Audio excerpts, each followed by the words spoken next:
3000 আমাদের যারা নেতৃত্ব আছে সে শোনালো, এখন পর্যন্ত 3000 মানুষ রক্ত দিয়ে দিয়েছে। এখন প্রচুর মানুষ রক্ত দিতে বাকি ভিতরে দাঁড়িয়ে আছে। আমি শুধু আমার ভলেন্টিয়ার ভাইদের বলবো, বুঝতে পারছি তোমাদের অনেকের সময়ের সাথে সাথে খাওয়া হচ্ছে না সত্যি, কিন্তু তোমাদের কাছে অনুরোধ এটাই, যারা রক্ত দিতে আসছে যেভাবে তাদেরকে বেডের ওখানে সহযোগিতা করা থেকে শুরু করে তাদেরকে রেস্টরুমে বসানো থেকে শুরু করে যেগুলো যা দায়িত্ব দেওয়া আছে, তোমরা ভাই এই দায়িত্বটা একটু পালন করো। আমরা আমাদের লক্ষ্যে পৌঁছেছি, আরও বেশি করে রাখবো যাতে আমাদের এই রক্তদান মহোৎসবকে দেখে অন্যরা অনুপ্রাণিত হয়ে আরও তারা করুক এবং মানুষের দ্বারা সহযোগিতা করুক। আমি আমার মালিক ভাই বক্তব্য দিতে গিয়ে বললেন কে কি প্রশ্ন করছে দেখুন সেই সময় নাই। যে প্রশ্ন করছে সেই সময় নাই তাকে সবটা উত্তর দেওয়ার। শুধু আমি এতটুকুই কথা বলবো, ইতিপূর্বে আপনাদের বলেছি, আজকেও বলছি, আপনারা আমাকে এই 4 লাখ থেকে 4.5 লাখ মানুষের প্রতিনিধি হিসাবে আইনসভার মধ্যে পাঠিয়েছেন, যেখানে আইন তৈরি হয় এই 4.5 লাখ মানুষের জন্য, ওখানে কথা বলার জন্য। আমি আমার ডিউটি পালন করছি কি করছি না এটা প্রমাণ হয়ে যাবে, দুধকে দুধ পানিকে পানি হয়ে যাবে একবার বিধানসভা টিভিটা চালিয়ে দিতে বলুন, লাইভ চলুক ওখানে, তাহলে বোঝা যাবে নওশাদ সিদ্দিকী ভাঙড়ের জনপ্রতিনিধি, ভাঙড়ের বিধায়ক কি করছে না করে না। দ্বিতীয় কথা, এর শুধু একটা অ্যাড করতে চাই, আপনাদের আমি ইতিপূর্বে বলেছি, আজকেও বলছি, আমার টাইম পিরিয়ড শেষ হওয়ার আগেই আমি চেষ্টা করব খামে ভরে যে আমি আমার এমএলএ ল্যাডের টাকাটা কোথায় কি কি কাজের জন্য বলেছিলাম, কি কি কাজ হয়েছে, আমি আমার নিজের টাকা থেকে ভাঙড়ের মানুষদেরকে শিক্ষা, স্বাস্থ্য, কর্মসংস্থানের জন্য কি কি সহযোগিতা করার জন্য দিয়েছি, সেটাও আমি টোটাল একটা লিফলেট আকারে করে আমি চেষ্টা করব ভাঙড়ের প্রতিটা বাড়িতে বাড়িতে পৌঁছে দেওয়ার জন্য। সেটাতে সামর্থ্য হয়ে না উঠলেও পাড়ার ধারে বা বুথে বুথে যে ধরনের ব্যানার হয়, ওই ধরনের বড় ব্যানার করে আমি লাগিয়ে দেব, দুধকে দুধ পানিকে পানি করে দেব। কিন্তু এতটুকুই শুধু একজন যারা বলছেন আমাকে আর পেরে উঠতে পারছে না, কি আমার নামে বলবে, এইটাই তাদের শেষ অস্ত্র। এ নিয়ে আমি চিন্তিতও নয়, ভেঙে আমি পড়ি না, কারণ আমি জানি আমি কতটুকু পারফরমেন্স করছি বা কতটা করতে পারছি না। আমি দায়িত্ব নিয়ে বলছি, যে আমার নামে সব থেকে বেশি আক্রমণ করে তাকে জিজ্ঞাসা করবেন বা তাকে একবার বলবেন যে পশ্চিমবাংলার বিধানসভাতে নওশাদ সিদ্দিকী যখন সাপ্লিমেন্টারি কোশ্চেনগুলো করে আপনাদের দলের মিনিস্টাররা কত উত্তর দেয় আর কত বলে পরে বলবো, এটা জিজ্ঞাসা করে নেবেন।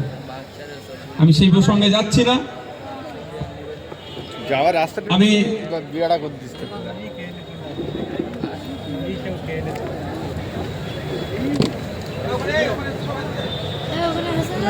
হ্যাঁ আচ্ছা আচ্ছা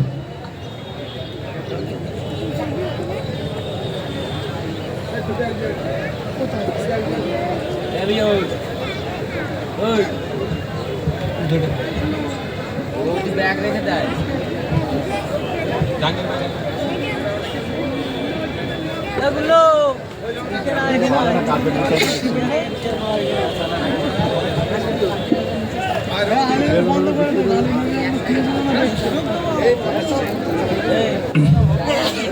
আমার এখানে তোমার ভোগালী 2 নম্বর না 1 নম্বর, ভোগালী 1 নম্বর অঞ্চল থেকে আমাদেরই পার্টির একজন দায়িত্বশীল দুটো জিনিস আজকে আমাকে উপহার দিচ্ছে। আমাকে উপহার নয়, আমাদের রক্তদান শিবিরে একটা বাচ্চার হাত দিয়ে ওই একই স্লোগানে একটা লিফাফা দিয়েছে, একটা খাম দিয়েছে। খামের মধ্যে লেখা আছে এখানে রক্তপাত প্রাণহানি নয়, রক্তদানই হোক ভাঙড়ের পরিচয়। কিছু আর্থিক সহযোগিতা দিয়েছে। আমাদের একাজুল কোথায়? একাজুলকে এটা পৌঁছে দাও। আর একটা সত্যি গুরুত্বপূর্ণ বিষয়, একটি গাছ একটি প্রাণ একটা সামাজিক বার্তা দেওয়ার জন্য আমাকে এই শিশুটি তুলে দিচ্ছে তার পরিবারের পক্ষ থেকে। ধন্যবাদ। ঠিক আছে, ঠিক আছে, ধন্যবাদ। আমি এবার মঞ্চে ডেকে নেব। আমি ঘন্টু মন্টু মঞ্চে ডেকে নিচ্ছি আমাদের বিভিন্ন অঞ্চল নেতৃত্ব যারা আছেন।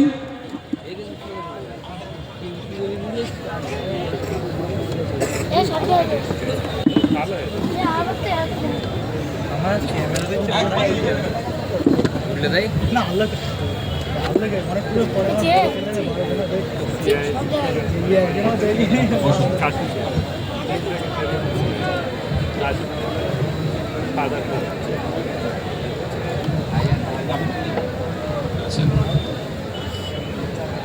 বন্ধুগণ, আমাদের বিশ্ববিদ্যালয় আপনাদের সামনে মূল্যবান বক্তব্য রাখবে। তার আগে আমাদের অঞ্চল নেতৃত্বরাও কিছু কিছু করে আপনাদেরকে বলবে। আমি এখন মঞ্চে ডেকে নেব আমাদের জাগলগাছি অঞ্চল থেকে ফিরোজকে। ফিরোজ এখানে আছে? তার আগে আমিরুল বাগকে আমি ডাকছি। তিনি আমিরুল বাগ কোথায়?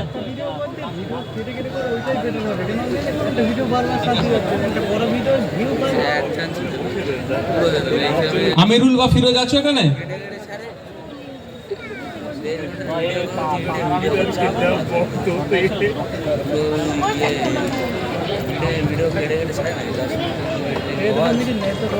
আমাদের নেতৃত্ব যারা আছে আপনারা কি তাদের একটু বক্তব্য শুনতে চান তো নাকি ভাই?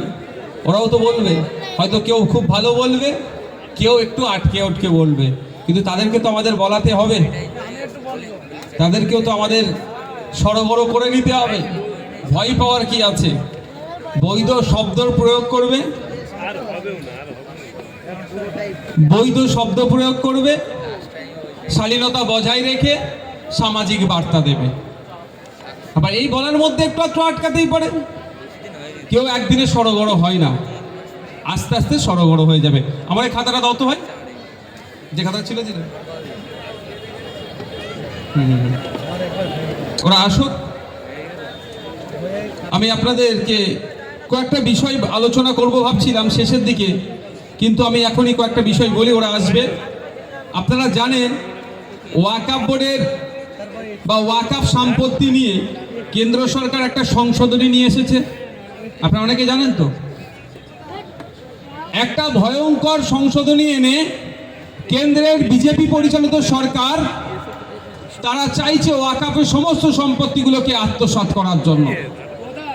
যদি আমি সহজে বলি, এতদিন রাজ্য সরকার করে কামিয়ে খেত, ওটাকে দখল করে নিয়ে খেত, কিছু বিক্রি করে দিয়েছে রাজ্য সরকার, মানে তার দল বলের লোকেরা, তার দলের লোকেরা।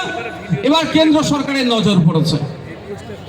আমরা ইতিপূর্বে বিভিন্ন সভা সমাবেশ থেকে শুরু করে পশ্চিমবাংলার বিধানসভার মধ্যে যে ডিবেট হয়েছিল, সেখানে অংশগ্রহণ করে কেন্দ্র সরকারের নিয়ে আসা এই অসাংবিধানিক সংশোধনীর আমরা তীব্র বিরোধিতা করেছি। কিন্তু আমাদের জানতে হবে এর মধ্যে কি কি ভুল আছে। সর্বপ্রথম যেটা ওরা রেখেছে, যেটা ওরা ভয়ঙ্কর ভাবে রেখেছে, সেটা হচ্ছে যেটা আপনাকে 5 বছর প্র্যাকটিসিং ইসলামের মধ্যে থাকতে হবে। আপনার ইচ্ছে গিয়েছে আপনি সম্পত্তি ওয়াকফ করবেন, ওয়াকফে লিল্লাহ হতে পারে, ওয়াকফে আওলাদ হতে পারে, আপনি সেটা করবেন। কিন্তু আপনাকে ডিস্ট্রিক্ট কালেক্টর আপনাকে সার্টিফিকেট দেবে, ডিস্ট্রিক্ট কালেক্টর আপনাকে বলবে আপনি 5 বছর ধরে ইসলামের প্র্যাকটিস করছেন কি প্র্যাকটিস করছেন না। এবার কে প্র্যাকটিসিং ইসলামের মধ্যে আছে, কে নন প্র্যাকটিসিং ইসলাম, এটা ডিসাইড কিভাবে হবে? তাহলে কি রাজ্য সরকার, কেন্দ্র সরকার সারা দেশের মুসলমানের সাথে একটা করে অফিসার দিয়ে রাখবে নাকি? ফজরের নামাজ পড়লো কি পড়লো না, 1 মাস রোজা রাখলো কি রাখলো না, ঠিকভাবে ফিতরাটা আদায় করছে কি করছে না, যার জাকাত দেওয়ার সামর্থ্য সে সঠিক জাকাত দিচ্ছে কি দিচ্ছে না, ইসলামিক তরিকাত শরিয়াত মেনে চলছে কি চলছে না, এটা তো প্র্যাকটিসিং ইসলামের মধ্যে পড়ছে। তার মানে কেউ যদি ওয়াকফ করতে চায় সম্পত্তি, ডিস্ট্রিক্ট কালেক্টর যদি চাই সে করতে পারে, আর না চাইলে করতে পারবে না, কোনো প্রভিশন রাখছে না। এই ধরনের সংশোধনীর নামে মুসলিম সমাজের যে সম্পত্তিগুলো আছে তাদের পূর্বপুরুষের দেওয়া, সেইগুলোকে দখল করে নিতে চাইছে। আর বিজেপি এটাকে সামনে রেখে পশ্চিম বাংলা নয় সারা ভারতবর্ষের মধ্যে বিভিন্ন সমাজ সম্প্রদায়ের মধ্যে হিংসা ছড়ানোর চেষ্টা করছে। কেমন ভাবে হিংসা ছড়াচ্ছে? বিজেপি প্রচার করছে যেখানেই ওয়াকফ বোর্ড তাদের বোর্ডটা লাগিয়ে দেবে সেটাই নাকি ওয়াকফের সম্পত্তি হয়ে যাবে। এই বাজারের মালিক আছে, এই বাজারে এসে নাকি ওয়াকফ বোর্ড যদি বোর্ড লাগিয়ে দেয় এটা ওয়াকফ বোর্ডের হয়ে যাবে। কোনো মন্দিরে গিয়ে যদি ওয়াকফ বোর্ড লাগিয়ে দেয় তার, সেটা নাকি ওয়াকফ হয়ে যাবে। কোনো মসজিদে গিয়ে লাগিয়ে দিলে হয়ে যাবে, কোনো রাস্তায় লাগিয়ে দিলে হয়ে যাবে, কারো জমিতে গিয়ে বোর্ড লাগিয়ে দিলে নাকি ওয়াকফ হয়ে যাবে। এই ধরনের মিথ্যা প্রচার করছে। আমি দায়িত্ব নিয়ে বলছি, ওয়াকফ বোর্ডের কোনো রাইট নাই, কোনো অধিকার নাই, কোনো ক্ষমতা নাই কারো জায়গায় গিয়ে একটা ওই বোর্ড লাগিয়ে বলবে এটা ওয়াকফের। তার আগে আমাদেরকে একটু জানতে হবে। এটা বলে হিন্দু মুসলমান বিভিন্ন সম্প্রদায়ের সাথে বিভিন্ন সম্প্রদায়ের মত পার্থক্য তৈরি করার অপচেষ্টা চলছে। আমি দায়িত্ব নিয়ে বলছি, ওয়াকফ বোর্ডে এই ধরনের কোনো প্রভিশন নাই। আপনার ইচ্ছে গেল আপনি ওয়াকফে আওলাদ করতে পারেন, ওয়াকফে লিল্লাহ করতে পারেন। আপনার সম্পত্তি আপনি যদি ওয়াকফ করতে চান, আপনি সর্বপ্রথম যাবেন কোথায়? ওয়াকফ বোর্ডের কাছে। সেখানে গিয়ে বলবেন যে আমি এই সম্পত্তিটা ওয়াকফ করতে চাই। ওয়াকফ বোর্ড তারপরে সার্ভে কমিশনারকে দিয়ে কমিশনের রিপোর্ট নেবে। রিপোর্ট হওয়ার পরে রিপোর্ট জমা পড়বে ওয়াকফ বোর্ডে। সঠিক যদি রিপোর্ট থাকে, যিনি সম্পত্তি ওয়াকফ করতে চাইছেন, পেপার যদি সঠিক থাকে, তাহলে তারপরে এনরোল হবে বা ইসি নাম্বার দেবে। কিন্তু এরা মিথ্যাচার করে, এরা বুঝাতে চাইছে যে ওয়াকফ বোর্ড একটা ভয়ঙ্কর ব্যাপার, ওই বোর্ড তুলে দিতে হবে, ওই বোর্ডকে দুর্বল করতে হবে। কিছুই ভয়ঙ্কর নয়। বিজেপি, এই শুভেন্দু অধিকারী বাবুরা, এই দিলীপ ঘোষরা, এই সুকান্ত মজুমদাররা পশ্চিম বাংলার অলিতে গলিতে গিয়ে হিন্দু মুসলমানের মধ্যে বিভেদ লাগানোর জন্য, হিন্দু ভাইদের বোনের মধ্যে ভয় ঢোকানোর জন্য সেখানে বলছে কি, ওয়াকফ ট্রাইব্যুনাল যদি একবার ঘোষণা করে দেয় যে আপনার এই সম্পত্তিটা ওয়াকফের সম্পত্তি, ওটাই সর্বোচ্চ হয়ে গেল, আর কেউ নাকি ওটাকে কিছু করতে পারবে না। কিন্তু সম্পূর্ণ মিথ্যাচার।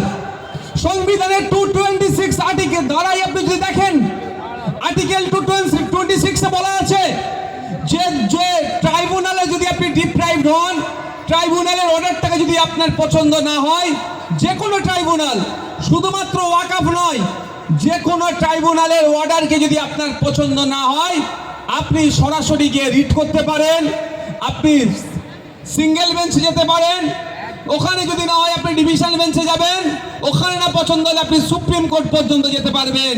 কিন্তু অপদার্থ বিজেপি পশ্চিম বাংলায় নয় সারা ভারতবর্ষের মানুষের মধ্যে বিভেদ ঢুকে দেওয়ার জন্য সেখানে বলছে যে আপনার ট্রাইব্যুনাল নাকি সর্বোচ্চ পাওয়ার ওয়াকফের সম্পত্তি ডিসাইড করার জন্য। সম্পূর্ণ মিথ্যাচার। কিন্তু দুর্ভাগ্যের বিষয়, ওটা আমরা বুঝে উঠতে পারছি না। আমরা যে যেমন ভাবে আমাদেরকে বলছে আমরা শুনছি, তার প্রতি উত্তর দিতে পারছি না। তাই বন্ধুগণ, আপনাদের বলবো, ওয়াকফ সংশোধনী বিলের বিরুদ্ধে আমাদেরকে সোচ্চার হতে হবে। ওয়াকফ সংশোধনীর নামে কেন্দ্র সরকার মুসলিমদের পূর্বপুরুষের রেখে যাওয়া সম্পত্তিগুলোকে দখল করে পুঁজিপতি কর্পোরেটদের হাতে তুলে দেওয়ার চেষ্টা করছে। ওটা কোনো মতেই আমরা হতে দেব না। এবার বলতে পারেন রাজ্য সরকার তো খুব প্রতিবাদ করছে। আমি দায়িত্ব নিয়ে বলছি, ঘোড়ার ডিম প্রতিবাদ করছে। রাজ্য সরকার শুধুমাত্র এই জন্যই প্রতিবাদ করছে যাতে ওরা এতদিন করে কামিয়ে খাচ্ছে ওই সম্পত্তিটা এবার কেন্দ্র সরকার কেড়ে নেবে। এতদিন ওই নটোরিয়াস ক্রিমিনালরা ঝেড়ে ঝাপড়ে খাচ্ছিল, এবার হয়তো বিজেপির নেতারা খাবে। ওই জন্য ওদের এর বিরোধিতা করছে। কারণ পশ্চিম বাংলাতে আজকের ডেটে প্রায় ৭৫,০০০ বিঘা ওয়াকফ সম্পত্তি বেহাত হয়ে আছে, রাজ্য সরকার উদ্ধার করতে পারেনি। 2011 সালের আগে বলেছিলেন মমতা ব্যানার্জি, তখন বিরোধী দলে ছিলেন, তিনি বলেছিলেন ক্ষমতায় আসলে আর যে প্রতিশ্রুতিগুলো দিয়েছিল সরকারি কর্মচারীদের দিয়ে অনেক আপনার ফুলঝুরি উড়িয়েছিল। যারা সরকারি রাজ্য সরকারের যে তাকে থাকা উচিত নয়, কেন্দ্রীয় সমাহারে দিয়ে দিতে যারা পারবে না, অনেক কথা বলেছিল। কিন্তু এখনো তারা রাজ্যের সরকারি কর্মচারীরা কেন্দ্রীয় সমাহারে যেমন দিয়ে পাচ্ছে না, ঠিক 2000 আগে অনেক প্রতিশ্রুতির ফুলঝুরি উড়ানোর মধ্যে একটা ছিল ক্ষমতায় আসলে ওয়াকফ সম্পত্তি উদ্ধার করে দেব। উদ্ধার তো দূরের কথা, আমি পশ্চিমবাংলার বিধানসভাতে আপনাদের বিধায়ক হিসাবে আপনাদের এখানের পাওয়ার গিল্ড যেটা হয়েছে, আমার বড় ভাইজান এসে আপনার বিজয়গঞ্জ বাজার থেকে বলেছিল যে 3 বিঘা সম্পত্তি নিয়েছে, ওটা 3 বিঘা নয়, 3 একরের বেশি ওয়াকফ সম্পত্তি রাজ্য সরকার লুট করে ওই পাওয়ার গিল্ড বানিয়েছে, যেটা মুসলমানদের সম্পত্তি রাজ্য সরকার কেড়ে নিয়েছে। কিন্তু তিনি বলেছিলেন যে 2011 আগে ক্ষমতায় আসলে ওয়াকফ সম্পত্তি উদ্ধার করব। উদ্ধার তো দূরের কথা, ৭৫,০০০ বিঘা ওয়াকফ সম্পত্তি এখনো আমরা বিহাত আছে, উদ্ধার হয়নি। উপরন্তু আমরা কি দেখছি, কলকাতার একজন স্বনামধন্য বিধায়ক, তিনি, আমি এক্সাক্ট লোকেশনটা এখন বলছি না, শুধু আমি একটা ল্যান্ডমার্ক বলে দিচ্ছি, কুয়েস্ট মল জানেন বাক্সার কাছে, জানেন তো? কুয়েস্ট মলের কাছে প্রায় 400 থেকে 500 কোটি টাকার ওয়াকফ সম্পত্তি দখল করে রেখে দিয়েছে। হাওড়া জেলার বিধায়ক ইমদাদ আলী রোতে প্রায় 12 কাঠা জায়গা দখল করে রেখেছে, যেখানে 1 কাঠার দাম 2 কোটি টাকার ঊর্ধ্বে, সেটাও ওয়াকফ সম্পত্তি দখল করে রেখেছে। পার্ক স্ট্রিটে 1 কাঠার দাম প্রায় 4 থেকে 5 কোটি টাকা, সেখানে 12 কাঠার উপরে জায়গা দখল করে রেখেছে। এ ধরনের প্রচুর আছে, এইগুলো রাজ্য সরকার উদ্ধার করতে পারছে না।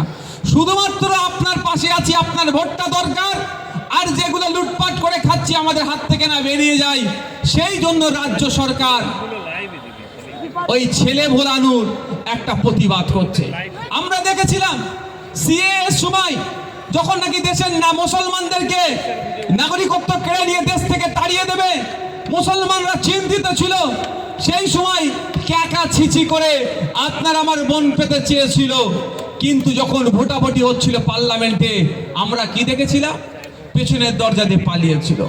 এই যে ওয়াকফ বিল, এই ওয়াকফ সংসদে নিয়ে আপনারা লক্ষ্য রাখুন, আমি তো ব্যাপকভাবে লক্ষ্য রাখছি।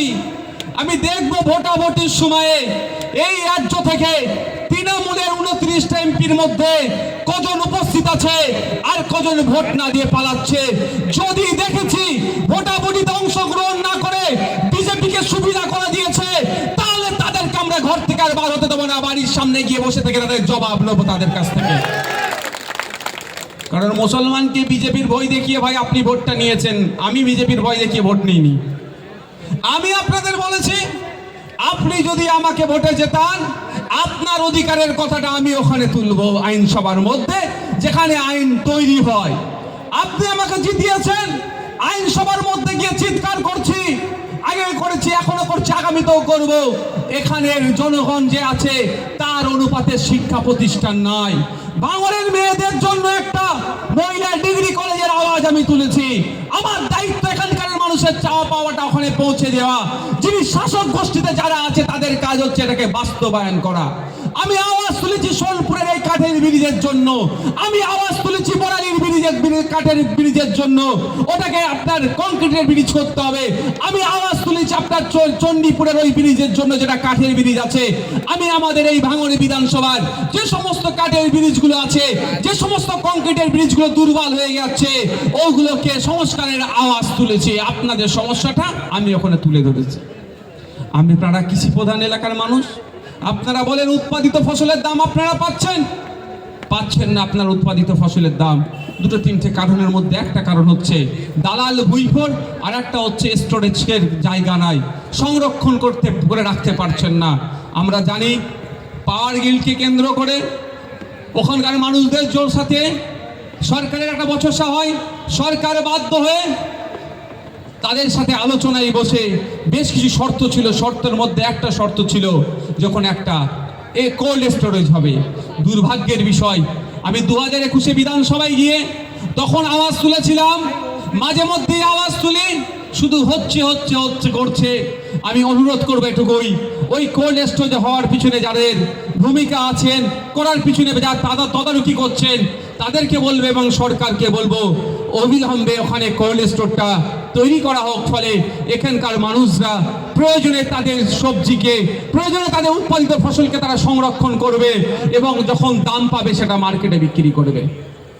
আজকে মাঠের ফসল মাটি নষ্ট হচ্ছে এই খালগুলো সংস্কারের অভাবের জন্য। মাঝরাইট গ্রামের মধ্য দিয়ে গিয়েছে, ওটা চন্ডিহাটের ওপর দিয়ে চলে গিয়েছে। সংস্কারের অভাবের জন্য ওখানকার যথা সময়ে তারা চাষ করতে পারে না, অল্প বৃষ্টিতে মাঠে জল পানি জমে যায়, ফসল নষ্ট হচ্ছে। যখন ফসল তুলে বাজারে বিক্রি করার সময় তখন মাঠে পানি জমে থাকে। ওই খাল সংস্কার সহ যে কটা খাল আছে সংস্কারের কথা বলেছি, প্রচুর কথা বলেছি। দুর্ভাগ্যের বিষয়, আমাকে এখন বলতে হতো না যদি বিধানসভা টিভিটা থাকতো। তাই আমি আপনাদের আবারও বলছি, আপনারা জনগণ, আপনাদেরকে চিৎকার করতে হবে যে আমাদের ভোটে নির্বাচিত জনপ্রতিনিধি বিধানসভার মধ্যে গিয়ে চুপচাপ বসে আছে না আমাদের হয়ে গলা ফাটাচ্ছে, আমাদের অভাব অভিযোগের কথা সেখানে তুলে ধরছে। আমরাও সেটা দেখতে চাই, আমাদের দেখার ব্যবস্থা করতে হবে। যদি পার্লামেন্ট টিভি থাকতে পারে, লোকসভা টিভি থাকতে পারে, রাজ্যসভা টিভি থাকতে পারে, বিভিন্ন বিধানসভা যদি টিভি থাকতে পারে, লাইভ দেখার জন্য পশ্চিমবাংলার বিধানসভার টিভি কেন পুনরায় চালু হবে না? এটা দাবি করবেন তো আপনারা? আপনাকে জানতে হবে শুধু নওশাদ সিদ্দিকী নয়, আর বাকি 293 জন কি করছে ওর মধ্যে। মুসলিম সিম্প্যাথি নিচ্ছ, আদিবাসী সিম্প্যাথি নিচ্ছ, দলিত কোটাতে এসসি কোটায় নির্বাচিত হয়ে যাচ্ছ, দলিত আদিবাসীদের জন্য কোনো কথা বলছো না। ফেক এসটি এসসি সার্টিফিকেট নিয়ে কথা নয়।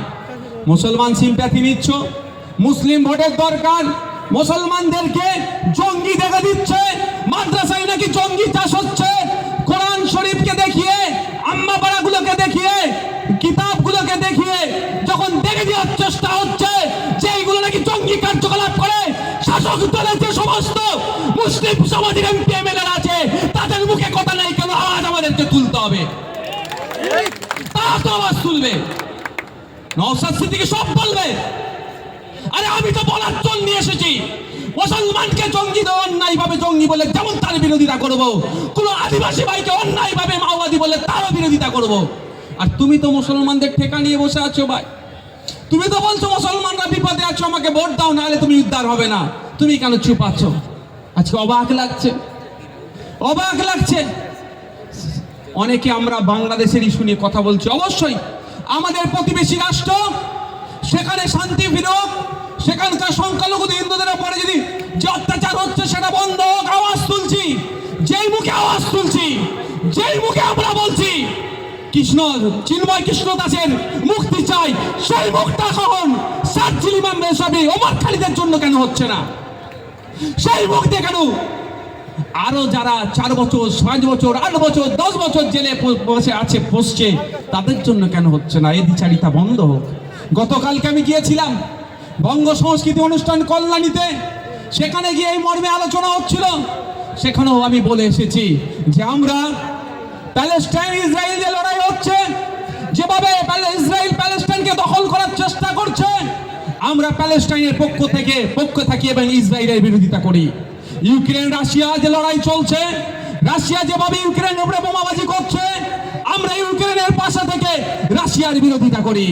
যেভাবে বাংলাদেশের সংখ্যালঘুদের অত্যাচার হচ্ছে, আমরা বাংলাদেশের সংখ্যালঘুদের পাশে থেকে ওখানকার সংখ্যাগুরুরা যারা অত্যাচার করছে তাদের বিরোধিতা করি। ঠিক যেভাবে উত্তরপ্রদেশে সংখ্যালঘু মুসলমানদের উপর অত্যাচার হচ্ছে, উত্তরপ্রদেশের সংখ্যালঘু মুসলমানদের পাশে থেকে ওখানকার সরকার যে বর্বরোচিত আক্রমণ করছে তার বিরোধিতা আমরা করি। সারা পৃথিবীতে যেখানেই মানুষ অত্যাচারের শিকার হচ্ছে, যারা অত্যাচারের শিকার হচ্ছে তাদের পাশে থাকবো, যারা অত্যাচার করছে তাদের বিরোধিতা করব।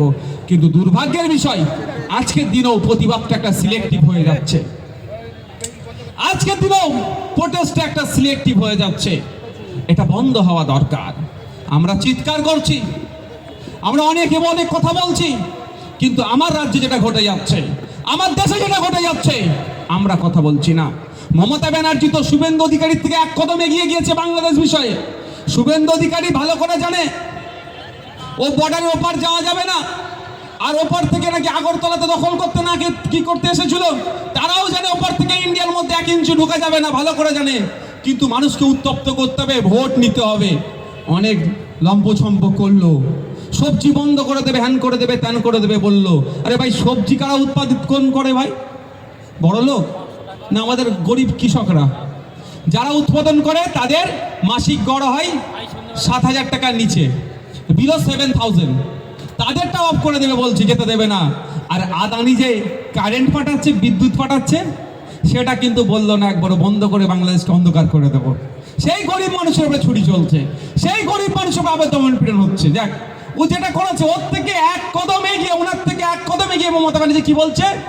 পিস কিপিং ফোর্স পাঠাতে হবে, শান্তি রক্ষা বাহিনী পাঠাতে হবে বাংলাদেশে।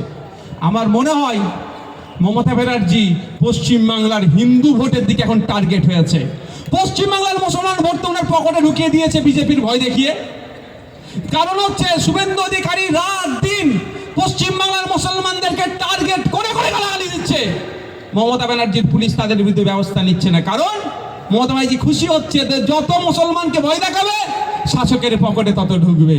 এবার দরকার এখন ওনার হিন্দু ভোট, সেই জন্য পিস কিপিং ফোর্স পাঠাতে বলছে। পিস কিপিং ফোর্স বা শান্তিরক্ষা বাহিনী কোথায় কোথায় পাঠাতে হয়, কেন পাঠাতে হয় উনি ভালো করে জানেন, তারপরেও বলছে। আমি ওই বিতর্কে না গিয়ে যদি ফিরে আসি, মণিপুরে 2.5 বছর 3 বছর হতে চললো জাতিদাঙ্গা হচ্ছে। আমাদের ভারতবর্ষের মধ্যে আমাদের একটা অঙ্গরাজ্যে প্রায় 400 জনের অধিক মারা গিয়েছে, হাজার হাজার মানুষ বাড়ি ছাড়া, ধর্মস্থান আক্রান্ত হচ্ছে, মহিলাদের সাথে ধর্ষণ করে তাকে রাস্তায় উলঙ্গ করে ঘোরাচ্ছে। ওখানে কি ফোর্স পাঠাতে হবে মমতা ব্যানার্জি একবারের জন্যও বললেন না। উত্তরপ্রদেশের সাম্বালে মসজিদের নিচে নাকি মন্দির আছে, সার্ভে করার নাম করে 1991 সালে ওয়ারশিপ অ্যাক্টকে লঙ্ঘিত করে ওখানকার যিনি বিচারপতি আছেন সেশন কোর্টের সংবিধানকে উল্লঙ্ঘন করে মানুষে মানুষে যাতে বিভেদ লাগে হয়তো সেই ধরনের যে পিটিশন করেছে, সেই পিটিশনকে মান্যতা দিয়ে সার্ভের নাম করে ওখানকার মুসলমানদের 6 জনকে খুন করা হলো। ওইখানে কোন ফোর্স পাঠাবে মমতা ব্যানার্জি একবারের জন্য বললেন না। আমরা তো আশা করবো নাকি যদি বাংলাদেশে ফোর্স পাঠানোর কথা বলে, আমাদের অঙ্গরাজ্যের ফোর্স পাঠাবার কথা তো তিনি বলবেন, উনি বললেন না। উত্তরাখণ্ডে দেখুন, ছত্তিশগড়ে দেখুন, আদি দলিত হওয়ার জন্য উত্তরপ্রদেশে বাইক চালিয়ে গিয়ে চলে গিয়েছিল একটা রুগী অপরাধ, ওখানে দলিতকে পিটিয়েছে। ওখানে কোন ফোর্স পাঠানো দরকার উত্তরপ্রদেশে? ওখানে দলিতদের উপরে অত্যাচার বন্ধ করার জন্য, মধ্যপ্রদেশে আদিবাসীদের উপরে অত্যাচার বন্ধ করার জন্য, মাওবাদী দেখে দিয়ে আদিবাসীদেরকে হত্যা করে জমি জঙ্গলকে দখল করে নিয়ে যে অপচেষ্টা চলছে, ওটাকে বন্ধ করার জন্য কোন ফোর্স মধ্যপ্রদেশে পাঠানো দরকার সেই নিয়ে তিনি একবারও বললেন না। এটা আমাদের একটু ভাবতে হবে, ভাবার সময় এসেছে। এতে এখানে 2026 করে অনেকে বললো, আরে 2026 পর্যন্ত বাঁচতে পারবো কি কেউ গ্যারান্টি নিতে পারবে ভাই? আমি 2026 নিয়ে ভাবি না, আমি এখন বেঁচে আছি, আমি এটা নিয়ে ভাববো। আপনারা আমাকে সুযোগ দিয়েছেন বলার, আমাকে পাওয়ার দিয়েছেন, আমার কণ্ঠটা বিধানসভার মধ্যে কেউ আটকাতে পারবে না। যতটুকু সুযোগ দিয়েছেন সব প্রশ্নটা আমি ঠিক করে এনজয় করব এবং সেটা বাস্তবায়ন করব। 2026-এ কে বাঁচবে কে মরবে কোনো গ্যারান্টি আছে? আবার তো বাংলাদেশ হুমকি দিচ্ছে, আমি তো বিশাল ভয় পেয়ে গেছি ভাই, কলকাতা নাকি দখল করে নেবে। এই নাটক হচ্ছে নাকি? বাংলাদেশে যে আর্মি আছে আমাদের রাজ্যে সিভিক ভলেন্টিয়ারের সমান। আর আমাদের দিক থেকে আবার কে বলে চট্টগ্রাম দখল করে নেব। এগুলো হচ্ছে কোনো রাজ্য কেউ দখল, কোনো দেশ কেউ দখল করবে না ভাই। আপনার মস্তিষ্ককে দখল করে এরা ক্ষমতার মসনদে থাকতে চাইছে, আর কিছুই নয়। এদের রুটি নিয়ে কোনো প্রশ্ন নয়। এই ভাঙড়ের এগ্রিকালচার রিলেটেড যারা মানুষজন আছে, উৎপাদিত ফসলের দাম পাচ্ছে না কেন, এই নিয়ে কোনো চর্চা হচ্ছে না। ভাঙড়ের আপনার শিশু শিক্ষা কেন্দ্র থেকে শুরু করে বিভিন্ন শিক্ষা কেন্দ্রে কেন শিক্ষক নাই, এ নিয়ে ওরা চর্চা করবে না। এ নিয়ে যখন নওশাদ সিদ্দিকী যখন চর্চা করছে, অনেকের গাজালা করছে, আমাকে বিভিন্নভাবে দেখে দেওয়ার চেষ্টা করছে। আমি নাম নেব না, শুধু এতটুকুই বলবো, 8 তারিখে খেলা দেখবেন। খেলা করে না? 8 তারিখ বেটাকে কোর্টে নিয়ে গিয়ে জবাব চাইবো, কোর্টে যেতে বাধ্য করবো, ওখানে যেতে, ওখানে গিয়ে ওনাকে জবাব চাইবো। ইতিপূর্বে আমাকে বলেছিল মামলা চলছে, জবাব দিতে হচ্ছে, আর বিগত দিনে যেগুলো অবাঞ্ছিত মন্তব্য করছে তার জবাব চাইবো। আমি তো 100 বার বলবো নোটোরিয়াস ক্রিমিনাল, আমার নামে একটা মামলা করতে পারবে? ও আমার নামে যতবার বাজে মন্তব্য করে ততবারই মামলা করব। আর আমি 100 বার নোটোরিয়াস ক্রিমিনাল করবো, কারণ ও সার্টিফাইড, ও সার্টিফাইড। ওর কথা বলে, উনার কথা বলে বেশি সময় নষ্ট করব না। এখন আপনাদেরকে বলার এটাই বক্তব্য, কেন্দ্র সরকার ব্যর্থ হয়েছে, সে এখন উন্নয়ন করতে ব্যর্থ হয়েছে। বলেছিল ডলার আর টাকার সমান সমান করে দেবো, $1 সমান, 1 টাকা সমান $1 পাবো, বলেছিল তো নাকি? এখন আপনারা জানেন কত? 85 টাকা, 82 নয় 85 পার করে গিয়েছে, সর্বোচ্চ রেকর্ড। মানে এত টাকা, মানে আমাদের টাকার ভ্যালু কমে যাচ্ছে, এটাকে চাপা দিতে হবে তো। বলেছিল কি বছরে 15 লক্ষ টাকা, বছরে 2 কোটি বেকারের চাকরি দেব, উল্টে চাকরি থেকে ছাঁটাই হচ্ছে। বলেছিল কি নোটবন্দিতে মানুষের সুফল হবে, সুফলের থেকে কুফল হচ্ছে যারা ছোট ছোট ব্যবসায়ী আছে, ছোট ছোট ব্যবসা করে। বলেছিল কি বিদেশ থেকে কালো টাকা ফিরিয়ে নিয়ে এসে অ্যাকাউন্টে 15 লক্ষ করে টাকা দেবো, 15 পয়সা তো দেওয়া দূরের কথা, আরো বিদেশে টাকা পালিয়েছে। অর্থনীতির অবস্থা খারাপ, তলনিতে যাচ্ছে, এইগুলোকে তো চাপা দিতে হবে, এইগুলো তো আটকাতে হবে। এই নিয়ে প্রশ্ন না করে, সেই জন্য কি মসজিদের নিচে নাকি মন্দির, খাজা হুজুরের মাজারের নিচে নাকি মন্দির, এই করে মানুষকে বিভ্রান্তের মধ্যে রাখো, মানুষকে এটা ধর্মের আফিন খাইয়ে দাও, মানুষের মধ্যে ধর্মীয় ভেদাভেদ তৈরি করো, মানুষের মধ্যে লাগিয়ে রাখো। এ মসজিদের নিচে মন্দির খুঁজবে আর মুসলমানের প্রতিবাদ করবে, এই নিয়ে দুটো জাতিকে লড়িয়ে রাখো, তাহলে প্রশ্ন করতে পারবে না ক্ষুধার সূচকে কেন মহান ভারতবর্ষ 127টা দেশের মধ্যে কেন 105 নম্বরে পৌঁছালো। আমার আপনার বাড়ির ছেলেরা অপুষ্টিতে ভোগাতে আফ্রিকার দুটো দেশের পরেই কেন আমাদের স্থান, এই প্রশ্ন করবে না। প্রশ্ন কি করবে? ওই খাজা হুজুরের মাজারের নিচে মন্দির আছে, আমাকে বার করতে হবে। আর আপনি কি বলবেন? আমি বার করতে দেব না। এই নিয়ে থাকো, আপনাকে একবারের জন্য ভাবাচ্ছি না আপনার বাড়ির মা বাবা থেকে শুরু করে যারাই আছে বিনামূল্যে সরকারকে স্বাস্থ্য পরিষেবার দায়িত্ব নিতে হবে। সেটা হচ্ছে কি টাকা দিয়ে আজকে স্বাস্থ্য পরিষেবা নিতে হচ্ছে। আপনার বাড়ির ছেলেটা পড়াশোনা করবে, বিনামূল্যে সরকারকে ব্যবস্থা করতে হবে, এটা আপনার প্রশ্ন। কিন্তু আপনাকে বিনামূল্যে ব্যবস্থা তো দূরের কথা, প্রাইমারি আপার প্রাইমারি স্কুলগুলোকে বন্ধ করে দিচ্ছে। আপনার কিছুই হুঁশ নাই, কারণ আপনাকে দেখাচ্ছে তো ওই দেখ সাম্বাল মসজিদের নিচে মন্দির আছে, ওখানে খুঁড়ছে, আর তুমি মসজিদে যাও, তুমি প্রতিবাদ করো। যারা মন্দিরে যায় তাদেরকে বলো তাড়াতাড়ি যেন খোঁড়ে। যে মন্দিরে যায় তাকে বোঝাচ্ছে এই মন্দির বার হবে, আর যে মসজিদ যায় তাকে বলা হচ্ছে দেখ তোর মসজিদ কেড়ে নিচ্ছে। এই নিয়ে তোমরা ব্যস্ত থাকো, আর আমরা প্রাইভেট পাবলিক গুডস থেকে প্রাইভেট গুডসে রূপান্তরিত করে দিই শিক্ষা, স্বাস্থ্য, এই ধরনের এসেন্সিয়াল জিনিসগুলোকে। একটা সময় আসবে যদি আমরা এই মসজিদ মন্দিরের চোখ করে পড়ে থাকি, একটা সময় আসবে আপনাকে টাকা দিয়ে সার্টিফিকেট নিতে হবে, শিক্ষা নিতে হবে, আপনাকে টাকা দিয়ে পুরোপুরি স্বাস্থ্য ব্যবস্থা অর্থাৎ স্বাস্থ্য পরিষেবা নিতে হবে। কিন্তু এটা মৌলিক অধিকারের মধ্যে পড়ছে। আমি শিক্ষিত হব, আমি শিক্ষা নেব, রাষ্ট্রকে ব্যবস্থা করে দিতে হবে। আমি অসুস্থ, রাষ্ট্র আমার চিকিৎসার ব্যবস্থা করে দেবে। সেটা কিন্তু আস্তে আস্তে কি হচ্ছে, বন্ধ হতে চলেছে। আপনি এই বিষয়ে প্রশ্ন না করতে পারেন, সেই জন্য কি করছে আপনাকে আমাকে এই ধর্মীয় উন্মাদনার মধ্যে এই মাজার মসজিদের নিচে মন্দির খুঁজাতে ব্যস্ত করে দিচ্ছে। বন্ধুগণ, আপনাদের বলবো একটু সজাগ সতর্ক হতে হবে। সজাগ সতর্ক না হলে আপনাদের বলছে কি বিজেপিকে আটকানোর জন্য তৃণমূলকে লাগবে। ভালো কথা, যদি এটা সত্যিকারের অর্থে মনে হয় আপনাদের, আপনাদের কারো মনে হয় বিজেপিকে তৃণমূল বিজেপিকে আটকাতে পারবে? আমি উদাহরণ দিলে বুঝে নেবেন। 2011 সালের আগে পশ্চিম বাংলায় বিজেপির এমপি এমএলএ সংখ্যা কত বলেন? খুঁজে পাওয়া যেত আতস কাঁচ দিয়ে, দুটো একটা ছিল। 2016-তে দেখুন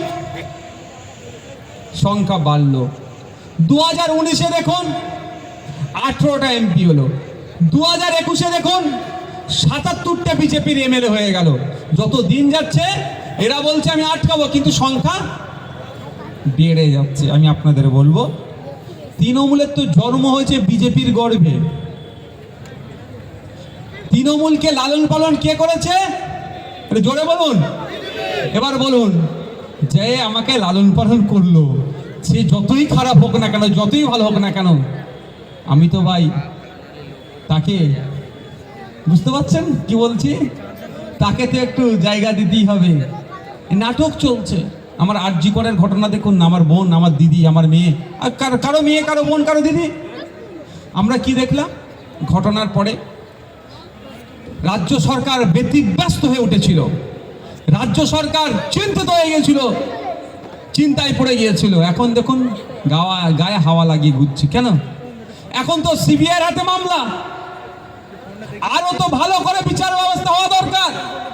অপদার্থ সিবিআই হয়তো বিজেপির কথা শুনে তৃণমূলের সাজেশে এই তিলোত্তমার যারা যারা খুনি, যারা যারা ধর্ষণের সাথে, এই কাণ্ডের সাথে যুক্ত, সকলকে আড়াল করে একজনকেই বলির বাঁকড়া করে দিল।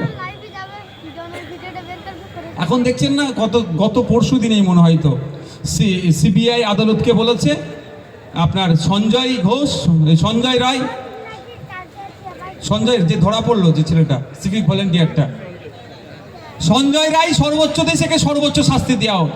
আমি দায়িত্ব নিয়ে বলছি, এই কাণ্ডের সাথে সঞ্জয় রায় একা যুক্ত নয়, তৃণমূলের অনেক দামাল নেতা কেতা যুক্ত আছে। ঠিক লেভেলে সেটিং করে নিয়ে এদেরকে বাঁচিয়ে দিল। তাহলে বিজেপি আর তৃণমূল আলাদা মনে হয়? আপনাদের মনে এখনো যারা ভাবছেন তৃণমূলকে দিয়ে বিজেপিকে ঠেকাবেন, শুধু এতটুকু বলে আমি আমার পরে বলবো, ফিরোজকে আমি বক্তব্য দেওয়ার জন্য বলবো, এদের লক্ষ্য কিন্তু ভাঙড়, এটুকু মাথায় রাখবেন। এদের লক্ষ্য কি আছে? ভাঙড় বিধানসভায়। এই মর্মে আমার কোশ্চেন জমা দিয়ে আছে, যতক্ষণ না প্লেস হচ্ছে এক্স্যাক্ট কোশ্চেন আমি করতে পারি না। এয়ারপোর্টের কথা মনে আছে তো? হ্যাঁ, এয়ারপোর্টের কথা মনে আছে। এরা কিন্তু ভাঙড়কে টার্গেট করে রেখেছে। এখনো পর্যন্ত এই বিষয়ে আর শব্দ খরচ এই জন্যই করেনি। এখানকার বিধায়ক নওশাদ সিদ্দিকী অলরেডি বলে দিয়েছে, ভাঙড়ের মানুষের বিনা এজাজতে, বিনা পরামর্শে যদি মত থাকে তো ঠিক আছে, না মতে এক কোদাল মাটি এয়ারপোর্টের জন্য ফেলতেও দেব না, এক কোদাল মাটি এয়ারপোর্টের জন্য তুলতে দেব না। এটা মাথায় রাখবেন। ওরা কিন্তু সময় অপেক্ষা করছে। নালে শুভেন্দু অধিকারী সকাল সন্ধে মমতা ব্যানার্জির উপরে আক্রমণ করছে, তৃণমূলকে ব্যতিব্যস্তর মধ্যে রাখছে, মুসলমানদের বিরুদ্ধে কথা বলছে। ওখানে কেন ওই মোল্লা গিয়ে দায়িত্ব নিচ্ছে না? আরে একাই তো নওশাদ সিদ্দিকী সংযুক্ত মোর্চা থেকে জিতেছে, ওকে ডিস্টার্ব কেন করা হচ্ছে? আটকানো কেন চেষ্টা হচ্ছে? বিজেপির তো ৭৭টা ছিল, এখন নেবে প্রায় ৭০-এ দাঁড়িয়েছে। যে সমস্ত জায়গায় বিজেপিরা জিতে আছে, এই ধরনের মোল্লাকে সেখানে দায়িত্ব দিচ্ছে না কেন? নওশাদের কাছে দায়িত্ব দিতে হবে, ভাঙড়েই দিতে হবে। এখানে একে দুর্বল করতে পারলে আগামী দিনে এয়ারপোর্টটা করে আরএসএস কে খুশি করতে হবে, এখানে মুসলমানদেরকে উচ্ছেদ করতে হবে। এই জন্য এদের প্ল্যান আছে। এবার আপনাদের ভাগ্য কি করবেন আপনাদের হাতে আছে। আপনারা ভাববেন যে আজকে তৃণমূল করছেন, তারও উদ্দেশ্যে বলছি, যাদের হয়ে আপনি গলা ফাটাচ্ছেন, সব ওরা কি বলে গো, আপনার সাপোর্ট জিতে ফ্ল্যাট কেনা আছে, জায়গা কেনা আছে আশপাশে, হয়তো তার জায়গাটাও কেড়ে নেবে, কিন্তু আপনি যেতে পারবেন না। একটু মাথায় রেখে করুন, যার দল যেটা ভালো লাগছে করুন, কিন্তু আইডিওলজিক্যালি এক জায়গায় থাকার চেষ্টা করুন। আপনাকে উচ্ছেদের পরিকল্পনা চলছে, সেটা মাথায় রাখবেন। আপনি ভাবুন না, শুভেন্দু অধিকারীর ওখানে অবজারভার দিল না, নওশাদ সিদ্দিকীর স্যার কেন দিল এখানে? কারণটা কি বলুন, কারণটা কি? আমি কি খুব তোলা তুলছি নাকি? একজন বলতে পারবে, একজন উঠে বা যে কোনো সময় নওশাদ সিদ্দিকী তার কাছ থেকে 10টা পয়সা চেয়েছে জোর করে, ভাই তোলাবাজি করেছে? এই সোনপুরে এত বড় মার্কেট, তো আমি ছেলেদের বলেছি বাইরে বেরোতে হবে, লজ্জা করলে হবে না, মানুষের কাছে যে হাত পাততে হবে। এত বড় মার্কেটে আমাদের 16 থেকে 18,000 টাকা চাঁদা উঠেছে মাত্র। একটা দোকানদারকে চাপ দিলেই দিয়ে দেবে, কিন্তু তাহলে আমাদের ছেলেটা কি করেছে? হাত পেতেছে। 16 থেকে 18,000 টাকা মাত্র চাঁদা উঠেছে, কিন্তু আমরা খুশি মনে, যেটাই ভালোবেসে দিয়েছে। এই প্র্যাকটিসটা আমরা তৃণমূলকে করতে বাধ্য করবো যদি আপনারা আমাদের সাথ দেন। বিল ধরিয়ে দিয়ে তোকে এই দিতে হবে সেই দিতে হবে, এগুলো বন্ধ করবো আমরা। দরকার আমাদের ভাই যদি দাও, আমরা রক্তদান শিবির করছি, এই করছি, যা দেবে ওটাই নিয়ে খুশি মনে আসতে হবে। আর একটা কথা বলে রাখি, ক্যালকাটা পুলিশ হয়েছে ভালো কথা, পাড়াতে পুলিশ হোক, আমার নওশাদ সিদ্দিকীর কোনো সমস্যা নয়। হেলমেট পরে ঘুরতে বলছে, ভাই আমি অনুরোধ করবো হেলমেট পরে ঘুরবেন, হেলমেট পরে আপনারা ঘুরবেন, অনুরোধ করছি। আর কাগজপত্র মোবাইলে ছবি তুলে রাখলে দেখালেও হয়ে যাবে। এই পুজোর নামে বিভিন্ন নাম দিয়ে থানা যেভাবে জুলুম করছে, আমার কাছে লিখিত আসেনি, আমি খুঁজছি, এগুলো কিন্তু আমি থানার অফিসার ডিসি পর্যন্ত অনুরোধ করছি, এগুলো বন্ধ করুন। আপনি পুজো করবেন, নবী দিবস করবেন, আপনার ব্যাপার, আপনার রিলিজিয়াস প্র্যাকটিস করবেন। যদি ভালো লাগে অমুক বিল্ডার্সকে অমুককে গিয়ে বলতে পারেন ভাই এটা দিলে ভালো হয়, কিন্তু 10,000 করে বিল ধরিয়ে দেবেন গ্যারেজওয়ালাকে, করাকে, এগুলো বন্ধ করতে হবে। কিন্তু ছেড়ে কথা বলবো না, এটা মনে রাখবেন। আমি 2026 সালে দাঁড়াবো, জিতবো, এই আমি ভাবি না। আপনারা কি করবেন? আটকাবেন, আমাদের নেতৃত্বকে ডিস্টার্ব করবেন, হারিয়ে দেবেন। এর থেকে বেশি কিছু করতে পারবেন না। আমি শুরুর থেকে বলেছি কি, আজকে আমি পরাজিত হব ইতিহাসের খাতায়, কিন্তু আমার বিজয়ী হিসাবে নাম থাকবে। মির্জাপুরের খাতায় আমার নাম থাকবে না, তোলাবাজার খাতায় আমার নাম থাকবে না। এগুলো কিন্তু বন্ধ করতে হবে, আমি অনুরোধ করছি। ভাঙড়ের মানুষ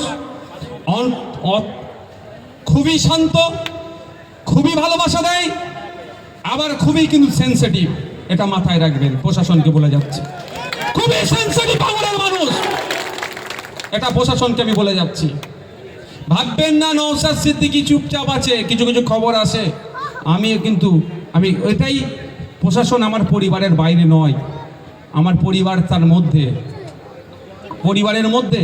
অনুরোধ এটাই করছি, যখন প্রথম ঘোষণা হলো, চার্জ নেয়নি।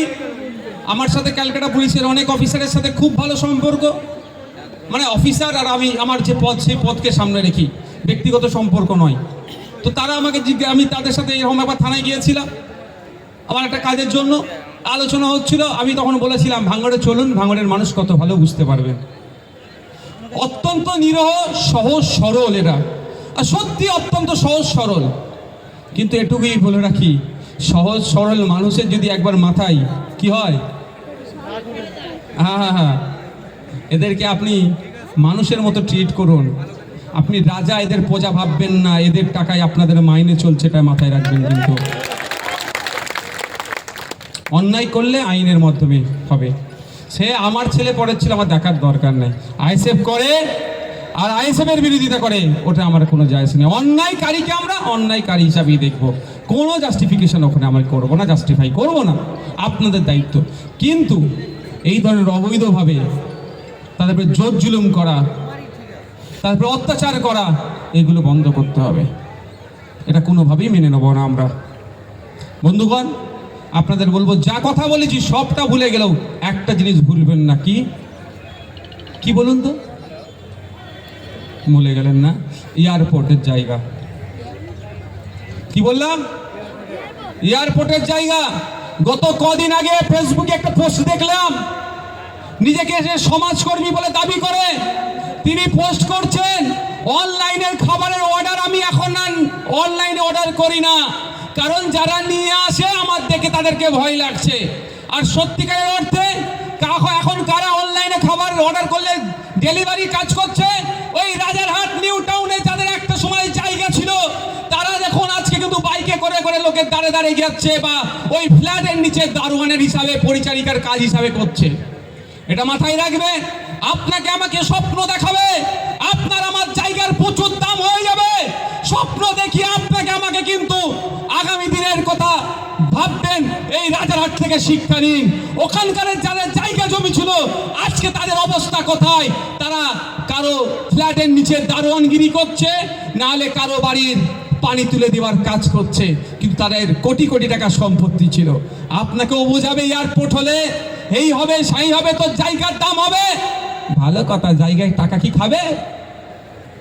টাকা খাবেন নাকি? মনে হয় টাকা খাবেন? সেই খাওয়ার মতো পজিশন থাকলে তো খাবেন। আপনাকে তো এখানে বন্দুকে ধরবে আর উড়িয়ে দেবে, সই কর আর কেটে পর। টাকাটা কারা পাবে জানেন? ওই 1 জানুয়ারি দেখলেন না, লোক ফেস্টিভ মুডে থাকে। ওই লড়াই হচ্ছিল, কিসের লড়াই ভাই? ও কি আদর্শের লড়াই নাকি? জিরেনগাতে হসপিটালে একটা অত্যাধুনিক অ্যাম্বুলেন্স দেওয়ার ব্যাপার হচ্ছিল নাকি? আপনাদের জানিয়ে রাখি এই অ্যাম্বুলেন্সের বিষয়ে আমি কথা বলছি, আমি তো নিজে থেকে দিতে পারি না।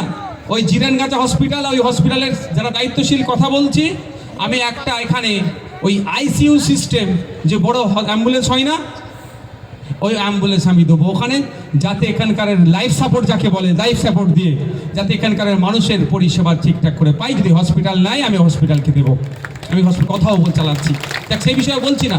তো ওদের লড়াইটা কিন্তু হয়নি হসপিটালকে সুপার স্পেশালিটি করার জন্য, ওদের লড়াইটা এটাই হয়েছিল আগামী দিনে ভাঙড়ের সহজ সরল মানুষের কানে বন্দুক ঠেকিয়ে 2 লাখের কাটা জায়গায়, শতকের জায়গায় 20,000-এ লিখিয়ে ওটা 5 লাখে বিক্রি করবো কিভাবে।